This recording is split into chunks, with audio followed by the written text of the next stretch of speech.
All right. Good morning, guys, and welcome to the podcast. I'm very delighted to have on our podcast the next guest, Tim Peters, and he is the CMO of Guideline.ai. We're going to hear all about what he does, where he helps brands and agencies, how he helps clients to answer problem solutions that they're searching and seeking for. And he's been backed by private equity and venture capitalists, and I'm really happy to have him on to discuss his work. Tim, welcome. Hi, Christopher. So great to be here. Thanks so much for having me. I'm looking for Yeah. a wonderful conversation. Yeah. And briefly, one liner, what you do, who your clients are, who you serve, and we'll dive into the questions. Definitely. Yeah, great. Thanks for that. I consider myself the accidental marketer.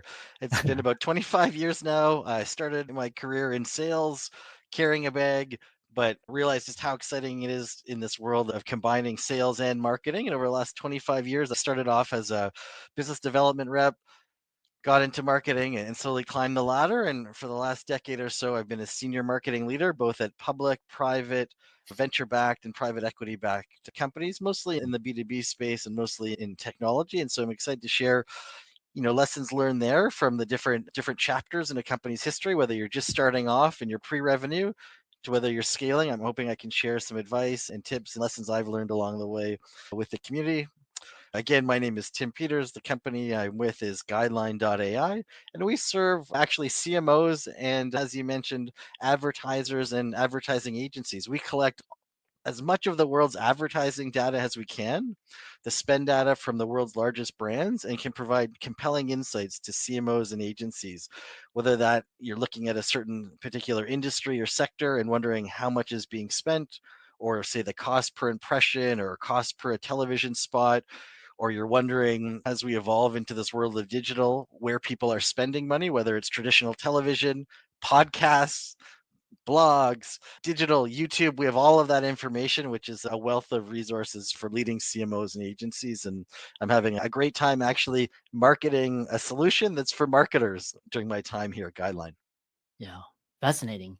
And I really love that. And so we'll dive into the question, what's really interesting is Guideline AI. And I'm really curious to see, how does AI fit into what you're doing, and who are your clients, and what are they searching answers, or what are they frustrated with? What are they seeking answers to?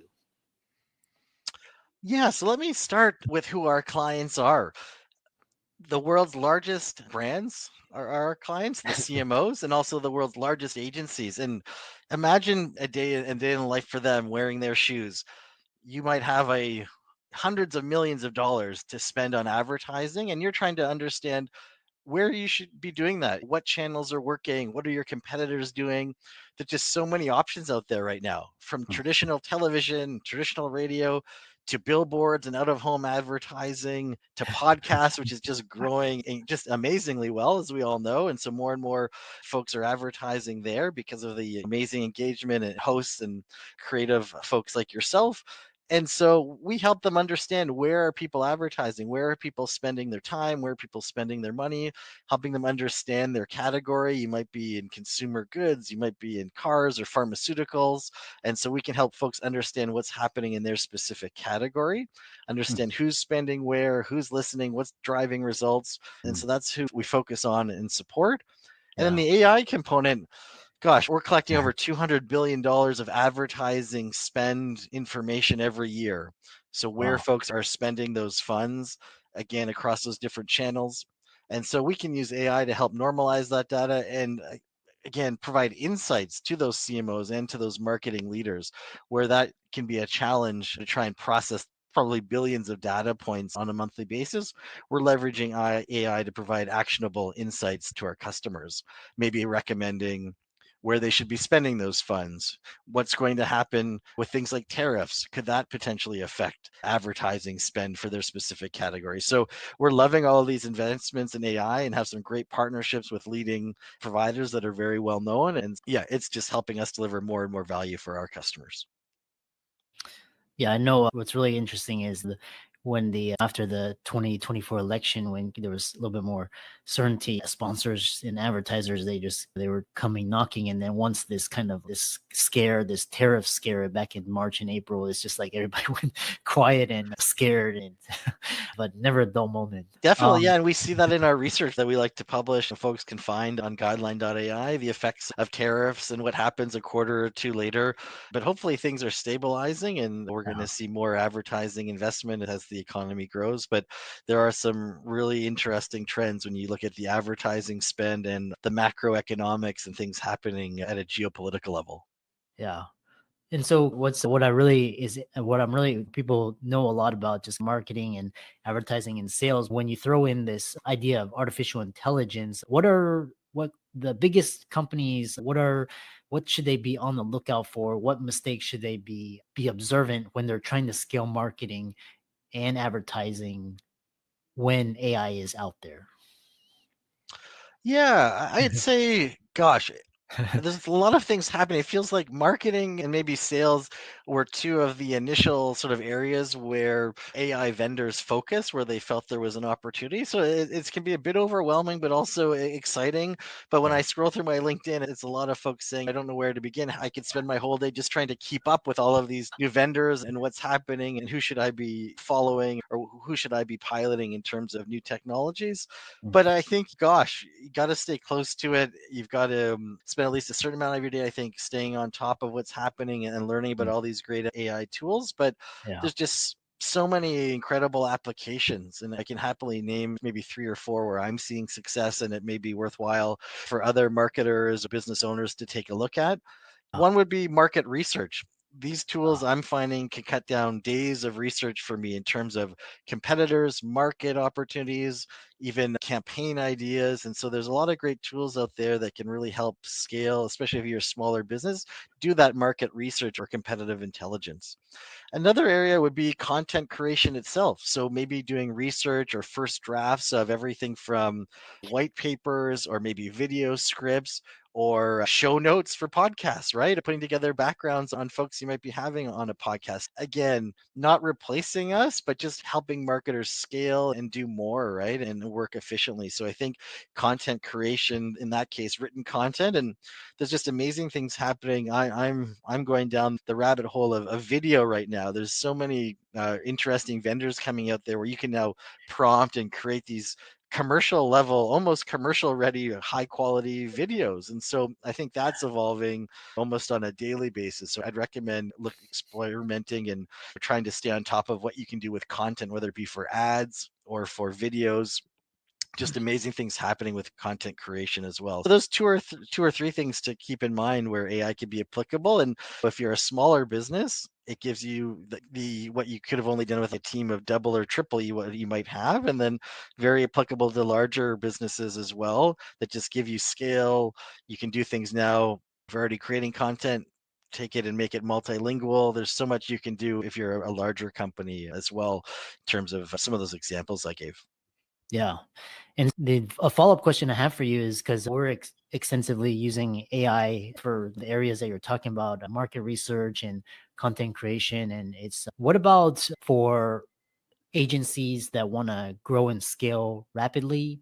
How are you thinking about AI in guideline, or how should marketing and advertising agencies be thinking about AI to actually grow and scale in addition to automate and delegate, eliminate waste and Yeah. all of these practices?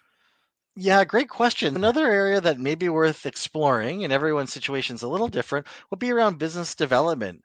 There's some interesting ways where if you break down what maybe a human sales development rep or business development rep did in the past, there are ways that you could potentially deploy AI to help scale and automate some of those activities. Like you said, separate from, say, content creation. And so if you think of what maybe a human business development rep did, they would research prospects, find their contact information, maybe send some emails out after first trying to write some personalized content, phone calls. And each of those steps now, there are AI tools that can maybe assist with that. And also some folks trying to build platforms that do all of those steps. And so we're definitely always keeping an eye out on those technologies and seeing what might be applicable for us here at Guideline. And I'd recommend that as well to small, medium, large size agencies, that there are ways there not to replace your sales team, but maybe to help take away some of those $5 and $10 tasks, which might be looking for the contacts, right?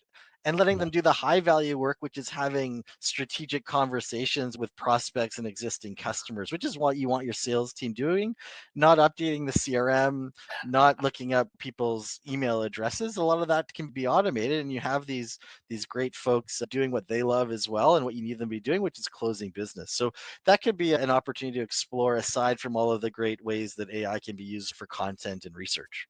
Yeah. Next question is, because we talk about marketing, is it's all of the principles that we were talking about are applicable to different industries. And so what is the one common thread that ties all of these experiences together, from, because you worked in charity farming, now in tech, what is the common thread that ties into your leadership today? Yeah, thanks. I think for me, I have a real passion for growing businesses. I find that type of environment to be really exhilarating. And so whether it be working, volunteering and working at a not-for-profit and helping it get off the ground, or an early stage startup, I find that type of environment really exciting. And there's usually a lot of collaboration and a close-knit team that you're working with. And yeah, that type of environment I think can be great.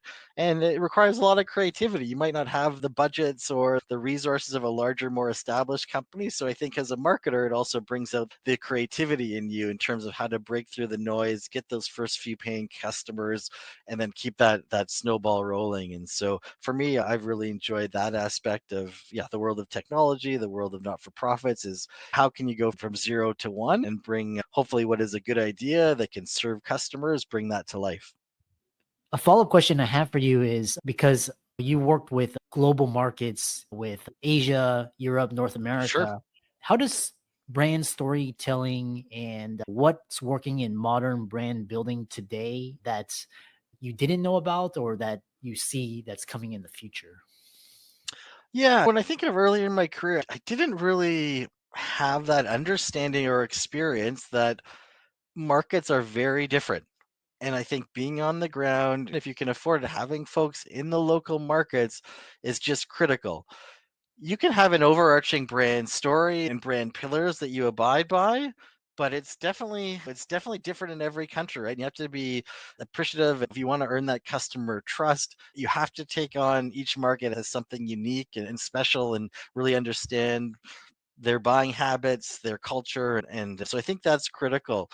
And I didn't realize that early in my career, but when you start to do enough traveling and maybe you have local partners to work with and educate you, I think that's something that really came about. It could be something just from how your copy or your ads are translated, various nuances, but you can't get lazy and just try and have generic campaigns globally. I think it's important to localize or regionalize your strategy and your content, and where you can have someone based in that market if it's critical to you. That I think signals that you're serious about the market, that you're there for the long term, which is also usually critical in many markets, that folks see that you're not just a foreign company trying to sell and take advantage of a market, but you're there long term and going to be a long term partner. So, yeah, get local, get to know the market, maybe find a local partner if you can't have someone there full time.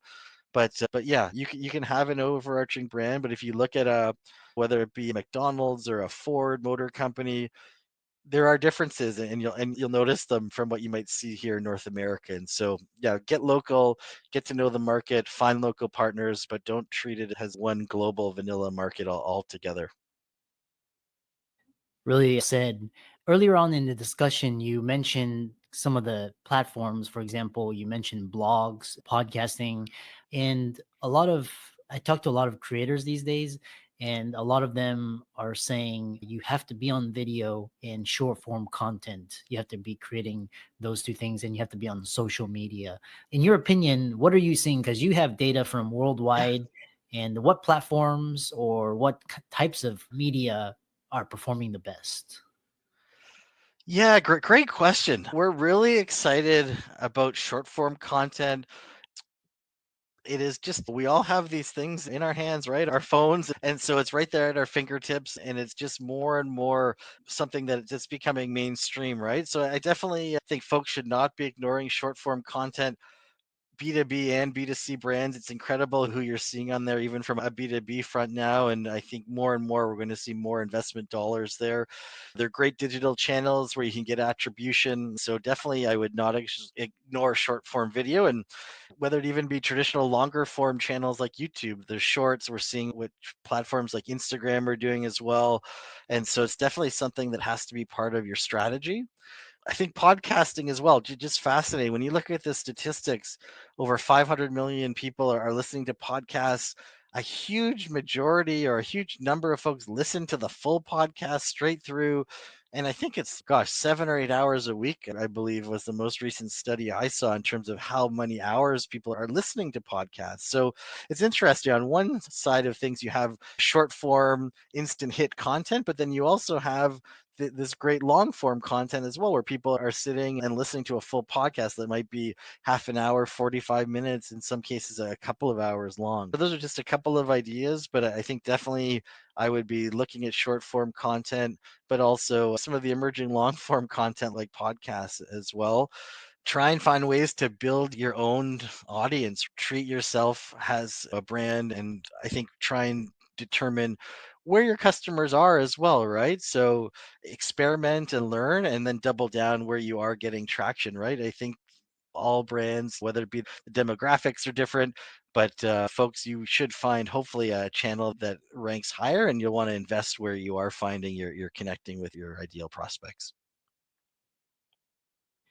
How about television? Because I have a TV, but in terms of watching like a ABC or Fox or whatever major media, I haven't tuned in over 25 years. But I'm on my TV. I have a smart TV, so I'm on like Amazon Prime or Netflix. Yeah. So where does TV play a role in this whole emerging landscape? Christopher, that's a great distinction, right? There is linear television, which you can pull the signals out of the air and don't necessarily need a cable box for.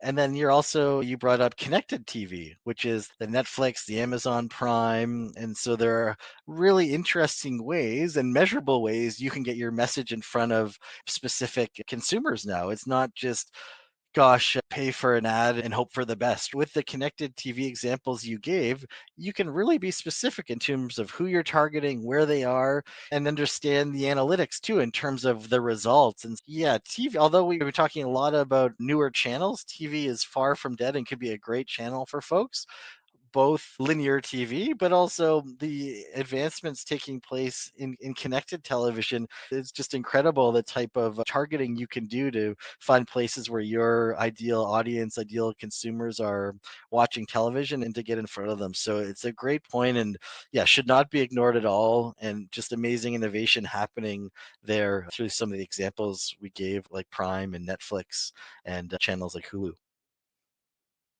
Yeah, I love all these like Disney, HBO Max. There's so much Yeah. Showtime. There's so many great channels content wise. And the another question I have for you is where does blogging play a role? Is blogging dead because you have Twitter and you got like Substack, you got email lists and newsletters and but like I said, I haven't visited a blog in over since the mid 2000s, but where does blogging play a role in all of this? Yeah, it's a great one. It's definitely transforming. You mentioned some examples like Substack, where maybe where blogging is moving to. Gosh, again, I think you have to start with your consumer or your prospect or your reader, and understand where they want to be. I'm a big believer in taking a multi-channel approach and letting them decide where do they want to engage and interact with you. That might be a podcast, it might be a blog, could be text message, video, as we discussed, and yeah, I think try and be and learn and try and be where your consumers or prospects are and innovate as you go. And I have no doubt we'll probably see 3 or 4 more channels before the end of the year that come on board that we'll all have to experiment with as well.